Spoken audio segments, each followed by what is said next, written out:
ఇలా వేరే కార్యక్రమం ఉంటే అడిగి వేసిన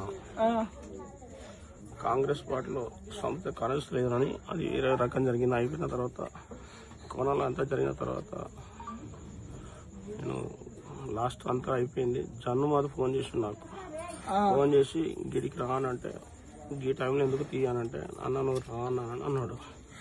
అన్న తర్వాత ఈ టైంలో గిట్ రావద్దు, అసలు ఏరియా చాలా డేంజర్ అని చెప్పినాడు.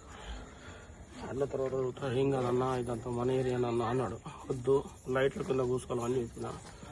అన్న తర్వాత ఏం కాదన్న మంచి డేంజర్ ఏరియా అని నేను చెప్పినాడు. రమ్మని చెప్పాను.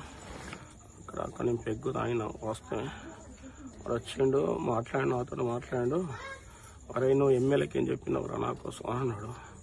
నేను ఎమ్మెల్యేకి ఏం చెప్పలేదు. ఎమ్మెల్యే అంత అభివృద్ధి పథంలో అందరూ దూసుకుపోతున్నాం. మా ఎమ్మెల్యే గారు ఎమ్మెల్యే గురించి చాలా మాట్లాడద్దు, ఇంతియాజ్ ఫోన్ చేయాలంటే ఇంతియాజ్ ఫోన్ చేస్తే అలా అంజడి గురించి ఏందని నాకు సెల్ గుంజుకున్నాడు.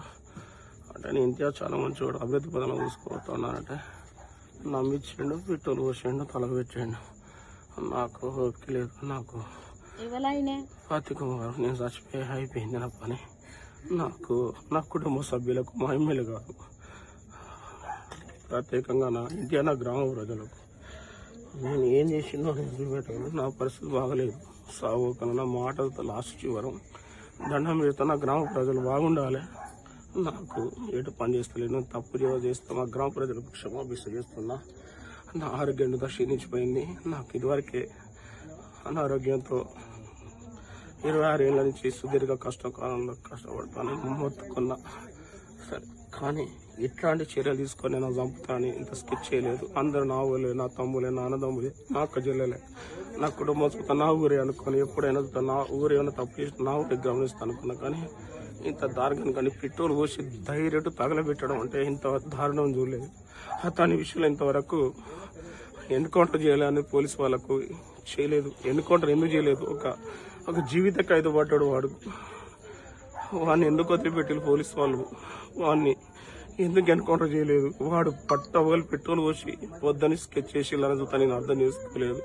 అందరు నా కూటమే, నా స్వభావమే అనుకున్నా కానీ, అందరు నాన్నదమ్ములే అనుకున్నా కానీ ఇలాంటి చర్యలు తీసుకుంటే ఇట్లా పెట్రోల్ పోసి బహిరంగ నన్ను తగలబెట్టడం అంటే ఇది తెలంగాణ ఉద్యమకారుడు ఏదైతే శ్రీకాచారి కష్టపడే కార్యకర్త నేను 26 ఏళ్ళ సుదీర్ఘ కాలంలో ఇలా నన్ను అయిపోయింది. నా కుటుంబానికి ప్రత్యేకంగా ప్రభుత్వం ఆదుకొని నా సాగుకు కారణమైన వాడిని తక్షణమే ఎన్కౌంటర్ చేయాలని, వానికున్న ఎవరు సహకరించిలో వాని లిస్టు తీయాలని ప్రత్యేకంగా పోలీస్ సిబ్బందికి, మా ఎమ్మెల్యే గారికి, జిల్లా మా ముఖ్యమంత్రి రేవంత్ రెడ్డి గారికి, ఎందుకంటే నా సావ్య మార్గమైన చివరి దిశలో నేను అనుకున్నా.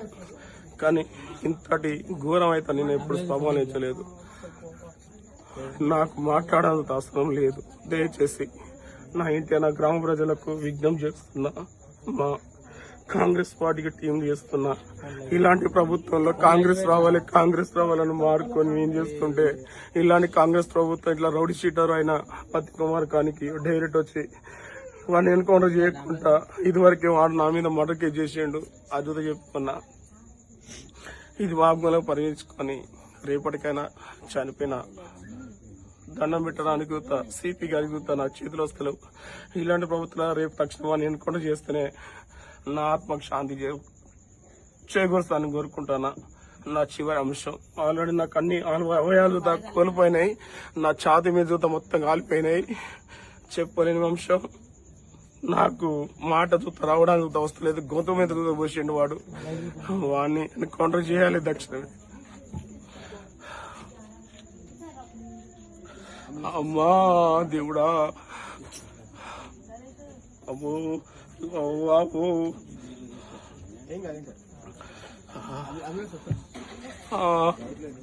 అమ్మా దేవుడా.